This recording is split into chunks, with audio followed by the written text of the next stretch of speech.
두 번째 시그널 픽을 또 바로 연결해서 이어가도록 하겠습니다. 국민의힘 수석 대변인이자 총선백서 특위위원으로도 활동 중이신 곽규택 부산 서동 당선인을 모셨습니다. 어서 오세요. 예, 안녕하십니까. 예, 앞 연결이 좀 길어져서 오래 기다리셨습니다. 그렇습니다. 예, 내일 바로 개원을 앞두고 계신데 예.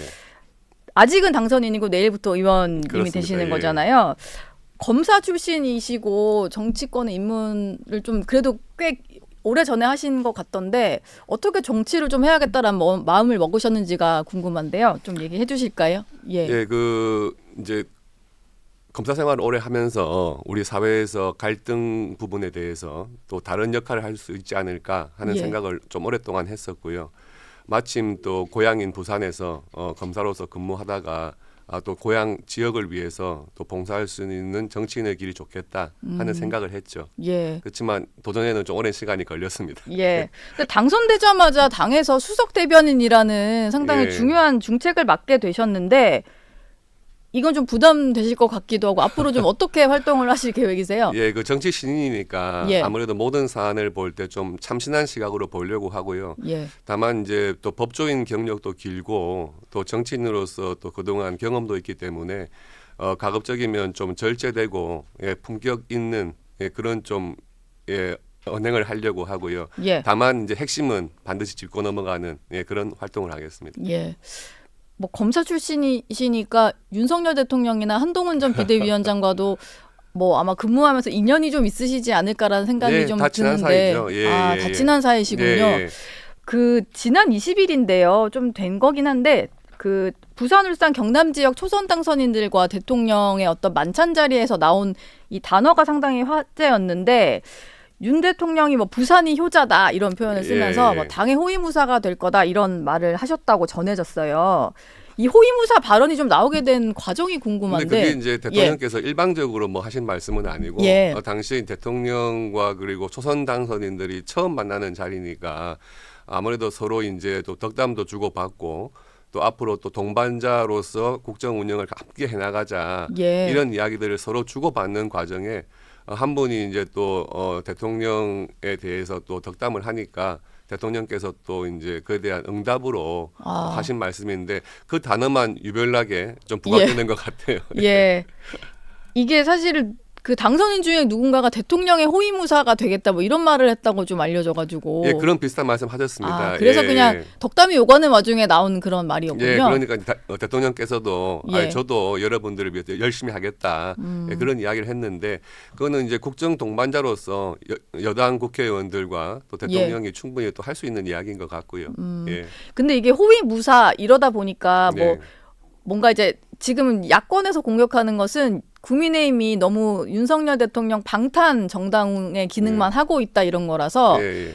무조건 대통령을 지키겠다 뭐 이렇게 좀 받아들여지기도 했는데 그런 의미는 아니었나 봐요. 그 앞뒤 안 가리는 호위무사 이런 생각을 하시는 것 같은데 그런 취지는 아니었고요. 다만 이제 앞으로 이런 정치적인 공세에 대해 가지고 서로 잘 대응해 나가자 이런 취지였고 또 그동안에 또 이제 소통 관계에 대한 이야기들도 좀 있지 않았습니까? 그런 부분에 대해서 또 당정 간에 좀 소통을 원활하게 하자 이런 이야기들도 많이 나눴고요. 예. 알겠습니다. 아마 개원에서 들어가시면 곧바로 있을 만한 큰 이벤트가 전당대회일 텐데요. 국민의힘에서는 오선의 서병수 의원이 전당대회 선관위원장이 되셨고 이제 준비를 할 것 같아요. 7월 전당대회로 좀 굳어지는 분위기인가요?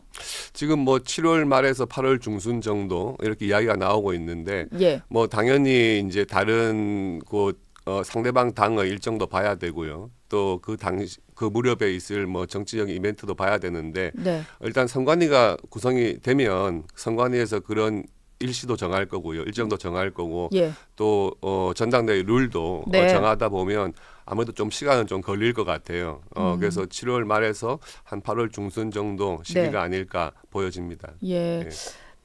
뭐 어제 한 의원은 전당대회가 한동훈 전 위원장이 나오나 안 나오냐 이것만 가지고 좀 이슈가 되는 건 좀 문제다라는 지적도 하셨던 것 같은데 그래도 여쭤볼 수밖에 없는 게 아마 가장 큰 변수가 한 전 위원장의 출마 여부일 것 같아서요. 곽규택 당선인이 보시기에는 출마로 굳어지고 있다 이렇게 좀 보이세요? 뭐 출마를 하나 안 하나는 어차피 본인이 선택을 하겠지만 뭐 저도 당원의 한 명으로서 출마하는 것이 좋지 않을까 하는 생각은 합니다. 예. 저희들이 지난번 당이 어려웠을 때 이제 구원 투수의 역할을 맡겼는데 네. 결국 패전 투수가 되지 않았습니까? 예. 그러면은 다시 한번 선발 투수로서의 기회를 가져서 당의 운영이나 또 당 대표로서의 역할에 대해 도전해보는 것도 괜찮다 예. 하는 생각은 가지고 있고요. 네. 다만 이제 그렇게 당 대표 역할을 맡으시려는 후보군들이 많아질수록 예. 저희 전당대회에 대한 또 국민들의 관심은 올라갈 것이고 네. 다 긍정적인 영향으로 보여지거든요. 그래서 여러분들이 좀 출마하셔가지고 또 당의 혁신과 쇄신도 좀 이야기를 하시고 앞으로 당이 어떤 방향으로 가야 된다 하는 거에 대한 좀 뜨거운 논쟁이 좀 있었으면 하는 바람입니다. 예. 한 전 위원장은 최근에 국민의힘의 어떤 그 총선 출마자들 만나서 하는 얘기가 수도권 청년 얘기를 좀 많이 하신다고 네, 해요. 아무래도 지금 부산에서는 모든 당선된 의원들이 많으시지만 수도권에서는 좀 참패를 하다 보니까 수도권 재건이 반드시 필요하다 뭐 이런 구상을 하고 있다고 하는데 이건 좀 올바르게 가는 방향이다라고 생각하세요? 그 수도권 중심의 정당이 돼야 된다. 그리고 또 젊은 층을 또 끌어안아야 된다 하는 거는 비단 한동훈 위원장만의 생각은 아니고 지금 모든 국민의힘 구성원들이 다 함께 생각하고 있는 부분이거든요. 네. 지금 연이어서 수도권에서 총선에서 참패를 해왔기 때문에 거의 수도권이 지금 기울어진 운동장이다 하는 평가까지 받고 있거든요. 네. 이 기울어진 운동장을 좀 바로잡을 그런 수도권 중심 정당으로서의 정책을 펴나가야 되고요. 또 우리 젊은 세대가 또 국민의힘과 같이 갈 수 있도록 그분들을 또 활발하게 인재 영입도 하고 또 당원 연수나 교육 이런 부분에 좀 중점을 둬서 정말 젊은 층이 좀 함께하는 그런 정당으로 거듭나야 된다 하는 생각은 다 함께 가지고 있습니다. 말씀하시는 게 왠지 한 전 위원장에게 그런 얘기를 좀 들으셨나라는 생각이 드는데 그런가요? 최근에 좀 소통을 하신 적이 있으신가요? 전혀 없습니다. 예, 알겠습니다. 총선 백서 특위 위원이기도 하셔서 백서 특위 얘기도 좀 여쭐 텐데 오늘 오후에 일정이 잡혀 있으시잖아요. 오늘은 장동혁 원내대변인을 면담을 하는 그런 일정인 건가요? 네, 그렇습니다. 지난번에 그 이제 공천관리위원분들을 모시고 그 위원들이 이제 면담하는 일정을 잡았었는데 그 당시에 이제 장동혁 의원님께서 좀 일정이 안 맞아가지고 못 오셨거든요. 그래서 오늘은 이제 그런 연장선상이다 생각하시면 될 것 같고요. 근데 조정훈 위원장이라든지 장동혁 원내대변인 같은 경우는 뭐 물론 두 분이 직접 마주쳐서 그 설전을 벌이신 건 아닌데 이 한동훈 전 위원장의 어떤 그 백서특위에서 한동훈 전 위원장을 면담하겠다고 하는 것, 뭐 그걸 두고도 상당히 좀 두 분의 입장이 많이 엇갈리는 것 같아서 오늘 면담하는 분위기가 좀 어떨까? 제가 총선 백서 위원이기도 한데 지금 총선 백서를 가급적이면 좀 객관적으로 만들고 또 총선 백서가 향후에 미래에 또 지방선거나 대통령 선거에 있어가지고 당이 어떤 방향으로 가야 된다 하는 걸 담으려면 지난 총선에서 역할하셨던 분들의 이야기를 가급적 많이 듣는 것이 당연하다고 보여지거든요. 그런 차원에서 이해하시면 될 것 같고요. 뭐 특정인에 대해서 뭐 책임을 묻는다든지 뭐 특정인을 언급한다든지 이런 차원의 면담은 아니고 당시에 총선에서 우리가 패배한 원인을 찾으려면 당시 총선에 관여했던 관계자들의 말씀은 많이 들을수록 좋다 하는 생각들은 가지고 있죠. 그래서 지금 총선 백서 특위에서도 지역별로 또 당선자, 낙선자 구별 없이 다 이제 순회하면서 이야기를 들을 예정이고요.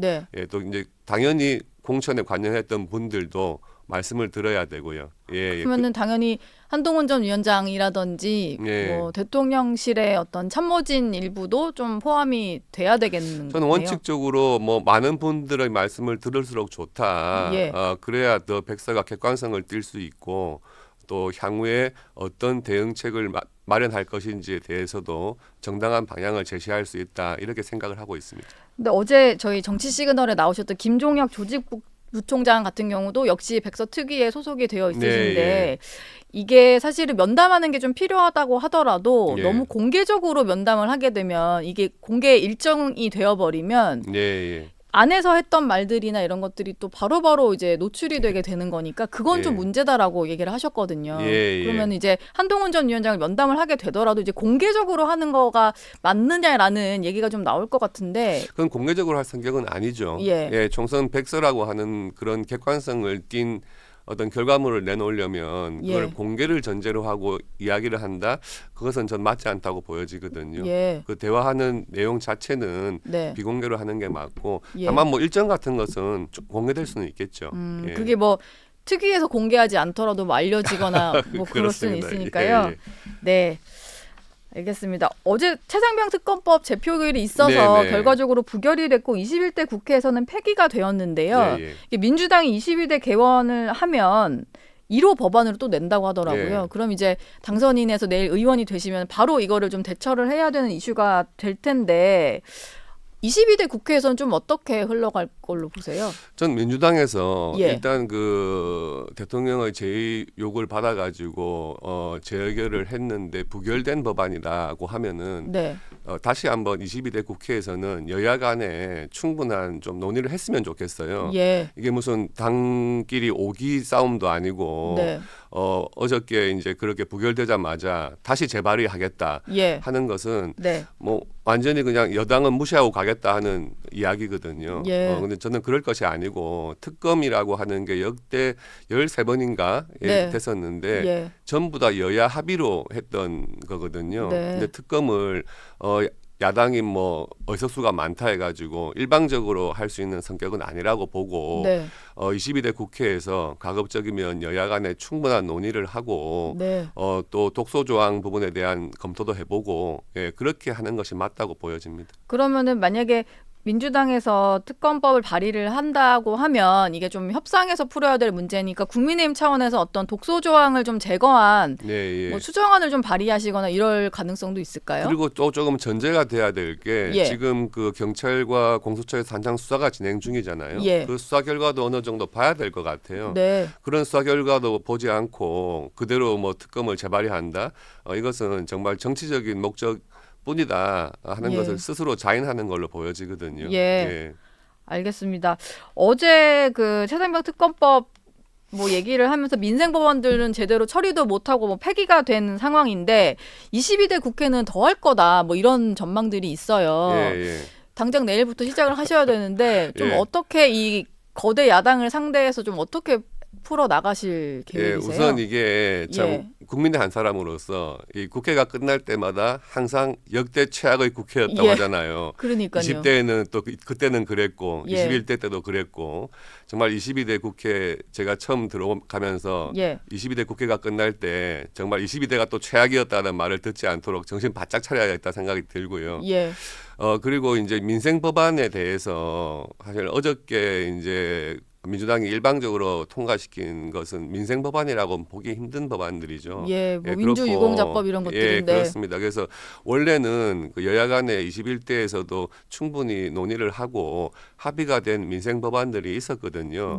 우리 K칩스법이라고 하는 반도체 지원법들도 있고 또 이제 AI 육성법도 있고 또 고준위 방패장 관련된 법안도 있고 이런 부분들은 여야 간에 다 논의가 되고 충분히 통과시킬 수가 있었는데 이런 것들은 오히려 통과시키지를 않고 민주당만 이 생각하는 민주당만이 필요한 법안들을 통과시켰거든요. 제 생각에는 22대 가가지고는 정말 여야 간에 말로만 협치 이야기할 것이 아니고 이런 부분들에 대해서 법안 하나하나에도 좀 여야 간에 충분히 논의를 하고 좀 협의를 해나가는 모습이 필요하다 생각을 하고 있습니다.